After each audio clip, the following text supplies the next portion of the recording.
საქართველოს ფეხბურთელთა ეროვნული ნაკრები ალბანეთის დედაქალაქში იმყოფება, სადაც ამ ქვეყნის უპირველეს გუნდთან ამხანაგურ მატჩს დღეს ქემალ სტაფას სტადიონზე გამართავს.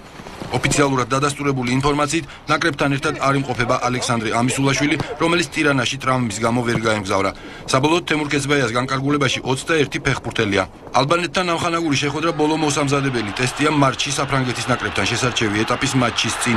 შეგახსენეთ, რომ გასული წლის თებერვალში ჯვაროსნებმა მიხეილ მესხის სახელობის სტადიონზე უმასპინძლეს ალბანელებს და მეტოქეს მინიმალური ანგარიშით 2-1 ზლიეს. თბილისურ შეხვედრაში ქართველთაგან გოლები სანდრო კობახიძემ და ალექსანდრე ამისულაშვილმა გაიტანეს. დღევანდელი მატჩი ტირანაში თბილისის დროით 22 საათზე დაიწყება. ყველა ფეხბურთელმა ვინც ითამაშებს თავი უნდა გამოიჩინოს, იმიტომ რომ მარტში მოვიდება ძალიან ძლიერი თამაში საფრანგეთთან, ოფიციალური თამაში. და ვნახოთ რა იქნება. ძალიან რთული თამაში იქნება. ალბანეთი არ არის ესეთი ხელწამოსაკრავი გუნდი, ძლიერი ფეხბურთელებით არის დაკომპლექტებული და ყველაფერს გავაკეთებთ იმისათვის, რომ მაქსიმალურად გამოვიყენოთ მომავალი შეხვედრის